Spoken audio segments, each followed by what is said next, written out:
14 अगस्त 2005 Greece के आसमान पर एक ऐसा मंजर दिखाई दिया जिसने पूरी दुनिया को हिलाकर रख दिया। सुबह के करीब 9 बजे हीलियोस एयरवेज फ्लाइट 522 नाम का पैसेंजर प्लेन लार्नाका से उड़ान भरकर एथेंस की तरफ बढ़ रहा था। लेकिन टेक ऑन ऑफ के कुछ देर बाद ही इस प्लेन ने कंट्रोल टावर से किसी भी तरह का संपर्क करना बंद कर दिया। जरा सोचिए, 10,000 मीटर्स की ऊंचाई पर उड़ता एक पैसेंजर जेट जिसमें 121 लोग सवार हैं और अचानक वो बिल्कुल खामोश हो जाए। ना कोई कॉल, ना कोई जवाब, बस आसमान में एक खौफनाक साया। एथेंस कंट्रोल टावर लगातार मैसेज भेजता रहा, लेकिन कोई रिस्पॉन्स नहीं आया। अब शक होने लगा कि कहीं यह कोई टेररिस्ट अटैक या हाईजैकिंग तो नहीं है। ग्रीक एयरफोर्स ने फौरन अपने F-16 फाइटर जेट्स हवा में भेज दिए ताकि पता लगाया जा सके कि आखिर हो क्या रहा है। लेकिन जब फाइटर जेट्स उस प्लेन के बराबर पहुंचे तो उनका सामना एक डरावने सच से हुआ। प्लेन के अंदर हर तरफ सन्नाटा था। पैसेंजर्स अपनी अपनी सीट पर बैठे हुए थे, लेकिन उनमें से कोई भी जिंदा नहीं लगता था। चेहरे झुके हुए, आंखें बंद, जैसे सब नींद में हों या फिर मौत की गिरफ्त में।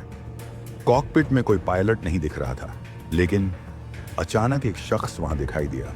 वो पायलट नहीं था, वो घबराहट में इधर उधर घूम रहा था, शायद कुछ कंट्रोल करने की कोशिश कर रहा था। लेकिन तभी प्लेन अचानक नीचे की ओर झुकने लगा और कुछ ही मिनटों में एथेंस के नॉर्थ के पहाड़ों से टकराकर चकनाचूर हो गया। उस टक्कर ने 121 लोगों की जिंदगियां वहीं खत्म कर दी। लेकिन सवाल यही था कि आखिर ये हादसा हुआ क्यों? क्यों पूरा प्लेन खामोश हो गया? क्यों सारे पैसेंजर्स बेजान बैठे थे?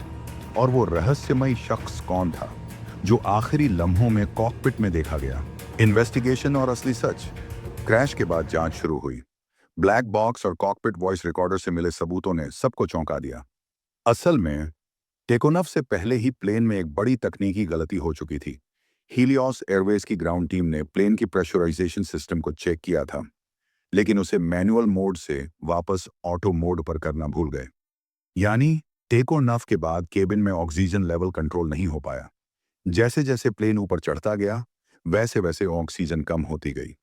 यात्री और क्रू धीरे धीरे हाइपॉक्सिया का शिकार होने लगे। पहले सिर भारी होना, फिर चक्कर आना और फिर बेहोशी। कुछ ही देर में पूरा प्लेन बेहोश हो चुका था। पायलट्स भी, क्रू भी और यात्री भी।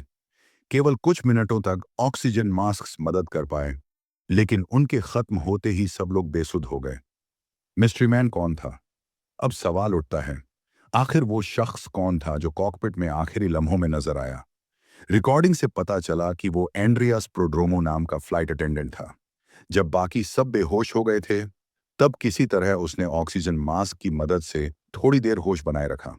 वो कॉकपिट तक पहुंचा और उसने प्लेन को बचाने की कोशिश की, लेकिन अफसोस, उसे प्लेन कंट्रोल्स चलाना ठीक से नहीं आता था।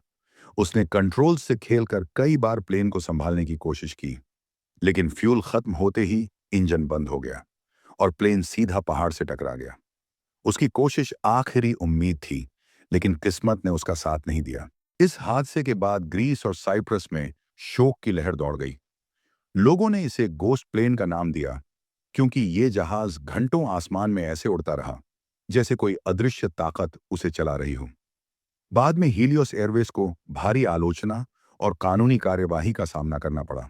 साबित हुआ कि उनकी लापरवाही और तकनीकी चूक ने 121 मासूम जिंदगियों को निगल लिया। कंपनी पर केस हुए और कुछ सालों बाद ये एयरलाइन हमेशा के लिए बंद हो गई।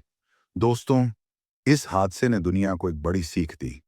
एयर सेफ्टी सिर्फ मशीनों पर नहीं, बल्कि इंसानी सावधानी पर भी निर्भर करती है। एक छोटी सी गलती सैकड़ों जिंदगियां छीन सकती हैं।